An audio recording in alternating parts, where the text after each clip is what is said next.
this all started from fish. It all started from Sumi ink, Koji paper, and a visit to the vets. My name is Scott Szegeski. We're here in Asbury Park in my garage with my surfboards. I print surfboards, not for a living, for fun. I was online taking this dog to the veterinarians, and I came upon a fella from New England that prints fish. He had an exhibit inside the veterinarian's office. Kenneth Peacock. And the fish were beautiful, they're great, but they explained his process a little bit. And his process is goitaku, which in Japanese translates to goi, fish, taku, rubbing. So he kind of did fish rubbings. And I was like, this is pretty neat, you know, this is cool. And when I was looking at the fish, the light bulb went off between what I collected already, pre going to the veterinarian's office, which are surfboards, and actual fish that swim in the sea. When you cut the tail out of a surfboard like this, the vernacular of it is a fish. So surfboard shapers, boat makers, ocean going enthusiasts looked at fish and looked at the tails of fish and how they move through the water. And they started shaping their boats, their surfboards, their ocean-going vessels after those. So the light bulb went off. I did a little research. The internet was around those days. And I came up with two things that are important to goitaku printing, fish printing. Come from the Japanese. One is a koji paper, which is a rice paper. And the other one is a Sumi ink. And basically what they wanted to do was record their catches to, you know, if they found something they didn't want to kill, or if they had to kill it on board real quick and it was large and they wanted to brag to their friends, or they were artists who wanted to preserve the beauty of the fish, they carried with them koji paper and Sumi ink. I had this idea, and I collect these things and surf these things anyway. I went and sourced large-scale koji paper. I save my wood, I save my koji paper scraps, and once a year I do a pretty big burning and get a charcoal. I grind that and add it to a white base, and I get a black Sumi ink that I use. I apply it to the surfboards, and I'm capable of, if I print quick enough, washing it off. In the beginning, I concentrated on singularly fish. So every board that had a cutout in the tail, that is the only board I printed. Over the years, I've kind of begun to look at oddities, anything that like what would a fisherman would look at in a surfboard and say, wow, or a fisherman would look at it in a fish and say, this fish is worthy of printing because it's got, you know, an extra flipper. I got a surfboard up there that's a 70s surfboard that was shaped for a child in Florida. And then anything like, you know, you start seeing the cool things, the differences. You know, this is a knee board. So it's made for doing things, not standing up on your knees. You know, they start putting wings in your fish tails. Some boards do double wings, and how high they are on the surfboard. I kind of start making it an interesting print, you know. I like the pintail on this surfboard. Late, mid-70s experimentations, you know. Some of it fueled by the trends of the time, some of them kind of made by regional. So, for example, people building surfboards to surf in their home. Late 60s, early 70s, that kind of surf exploration was few and far in between. Not many people did it, you know. It was tough. Ultimately, this surfboard is kind of a representation of things I want to start exploring now after making ink and printing surfboards for 12 years is the regionalization of surfing. How a fella in Hawaii shapes a surfboard versus how a person in New Jersey shapes a surfboard to perform in the conditions they live, and how they differ across the board. How they're the same, but also how they differ. Anyone ever saw like the Endless Summer, you know, that iconic movie? There's a Galveston part in there where guys surf the wakes of tankers, yeah. Right? So that spawned a whole, you know, there are waves. They have a coastline in Texas. There are waves that you can surf in Texas. That started like the light bulb of possibly like wrangling Texas, the surf world in Texas first, and kind of testing out my theories of different surfboard shapes, and, you know, going down to Texas, trying to find some boards that were shaped to ride the waves of tankers, and printing those, and using that microcosm and applying it to a macrocosm of, you know, Australia, Hawaii, you know, and saying, oh, well, this fellow was born on the east coast of Australia. This fellow was born on the west coast of Australia. You know, it's the early 1960s. Surfboard shaping is, you know, just starting. Well, not just starting.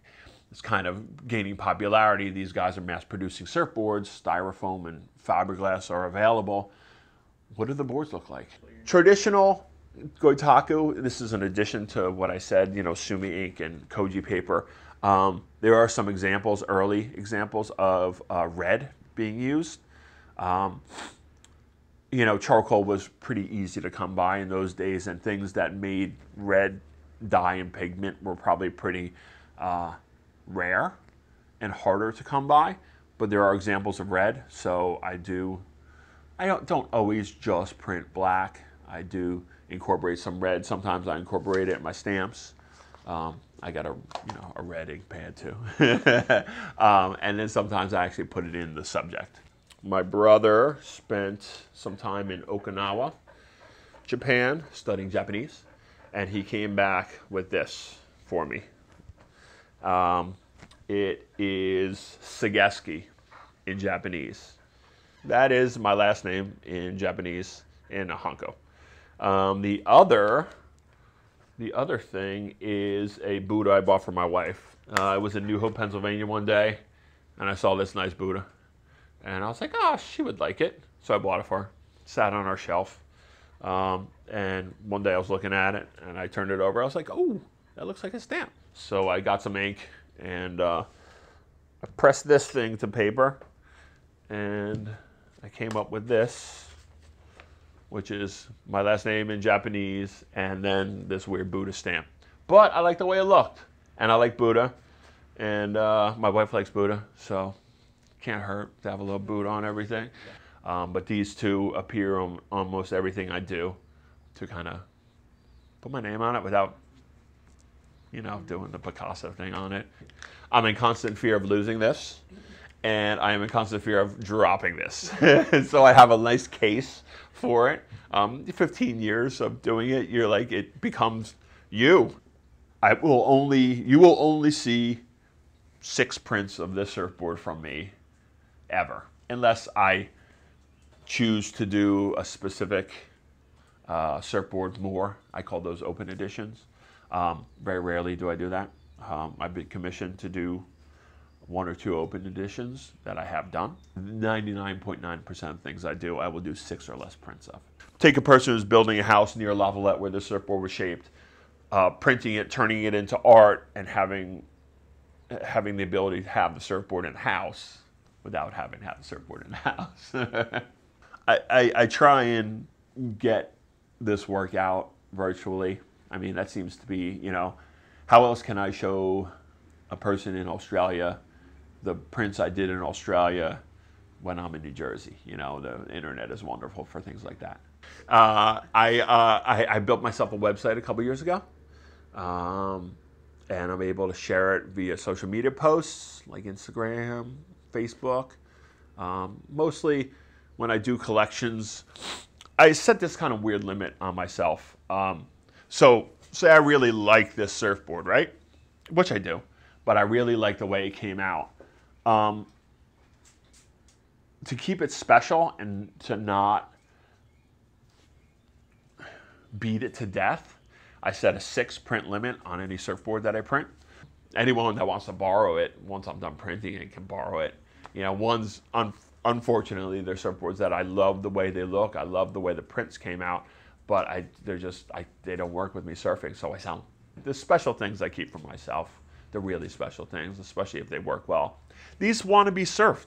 They were made to be surfed. They survived 40 plus years, not to hang on someone's wall. You can hang them on your wall after you surf them. You know, you have to, they beg to be used. Usually the first thing I do when printing a surfboard is set up my table. Actually, first thing I do is prepare my paper ahead of time, because ink in the paper, you really want the cleanest pull you could have. You don't want inky hands. So ahead of time, I'll measure my surfboard, give a little generous tail and nose leeway. On the aside of preparing, I'm left with long strips of paper. Eventually what I'll do is I do very special prints every once in a while. They're called snake prints. And I'll take, give me 1 second, I'll show you. I take the leftover long strips, I cut them, and then I print. I'll take a strip like this. This is bleached koji paper. And I will cut it to width, kind of tape them, and print the surfboard. And once the ink is dry, I'll come back and I'll sew the paper. So I kind of make, it's like a, I call it a snake print. It's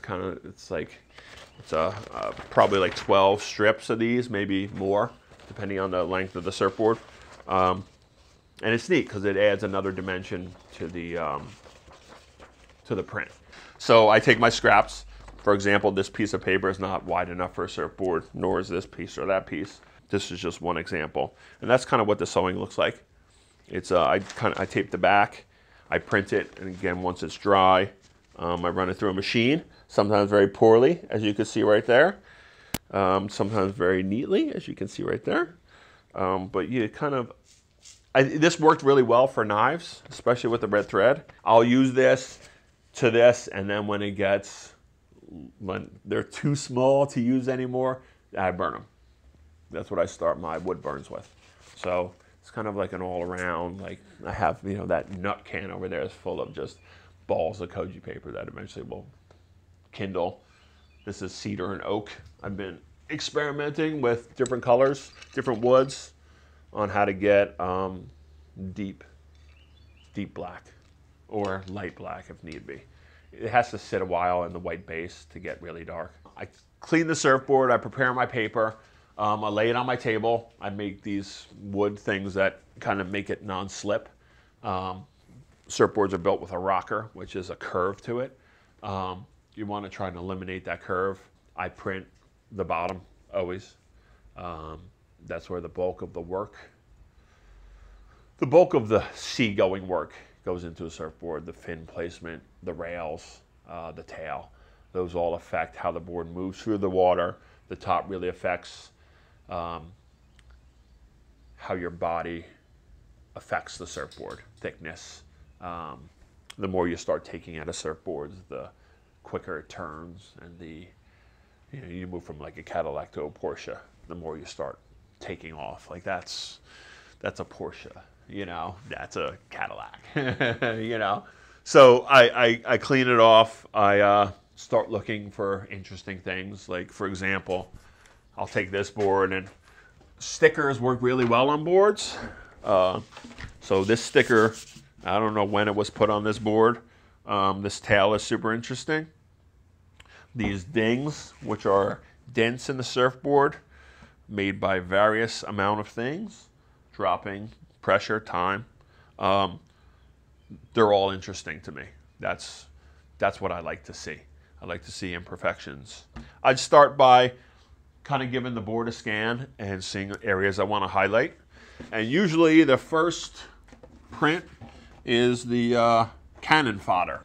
So I'll look at the first one, and from the second to the sixth one, I'll just kind of try and highlight the areas that I like, that are important to the board, that are important to me, that come out the best. Usually if I don't have ones I really like, by the fourth print, I'll continue to print black and white. But if print number 2 and 3 and 4, which usually are like my good ones, that's like the magic number. By 5 and 6, I start experimenting and having fun, throwing a little red in there, kind of making it a little more interesting to someone who doesn't just want black and white, you know, or highlighting a certain. For example, Mick Mackey is a surfboard shaper I printed in Australia. I have one of his surfboards there. He is a mad genius when it comes to tail exploration and pushing the limits of the tail of a surfboard, especially fish surfboards. He is an early pioneer of flex tail surfboards. So when I print one of Mick's surfboards, I want to draw people's eyes to his tails. So I put red on his tail, you know. I make it a focal point because I want people to know him, know what he's chosen to experiment with the past 15 plus years he's been shaping, and what's important to me in that board. The more I do it, the more I'm interested in the history. The more I'm interested in the men and women that shape these and why. That's kind of been, at first it was, I have these things, I love these things, I want to share these things. And now it's kind of shifting to why did they make these things? How did they make them? And where they made them? And how was that important to me? How is that important to life? Not that important to life, surfboards, but our cultures, we've really shaped our culture around surfing, you know, especially coastally. It's pervaded everywhere. There are malls in the middle of the country that have surf wear, you know. Everyone has that California dream in their head, and people want to go to Hawaii, not because it's beautiful, but to see the waves and things like that. So it's become almost a common theme, you know, why people want to do it. And so a goal, whereas before would be to, you know, stop working in the kitchen and being able to print this, you know, go to Texas and do experiments and things like this, to I want to go to Texas and figure out why. I want a board that was shaped to ride wakes of freighters, you know, and I want to see the difference between that board and this board. And I want to show people how Galveston, other than a fishing freighting town, was shaped by surfing and these guys doing these things. It's important, this silly, funny thing that was started as a counterculture is pretty prominent. It's in the Olympics. It's important that we remember, and, you know, the ultimate, I'm giving you ultimate goals. The ultimate goal would be for the National Archives to call me up and be like, you know what? Like, this is a true, if you include Hawaii in America, this is a true American art form. And it was started here, fiberglass, styrofoam, they were all inventions of the war. And they were made in laboratories in California to make planes lighter and stronger and faster. And people took those things and made them ocean going. This is an American art form. So, you know, I'm the Archives of the United States. I want all your prints, and I want you to roll up one example of each, and I want to scan them, and I want to put them somewhere in Washington where they'll live forever. When, you know, when I want to know the 1969 DeGroot Mason, where the fin placement was, how big it was, how wide the rails were, where they started, I'll just pull them. I'll go to the archives, I'll type in DeGroot and Mason, 1969, and that'll pop up. This is specific. This went from Southern California, you know, Hawaii, to the world, you know, to the world. And it's shaped. Eastern Australia is a different place because of surfing. It really is. Western Australia is a different place because of surfing. So Costa Rica is a different place because of surfing. You know, there's plenty of places in the world that have completely changed because of foam and fiberglass. It's nuts.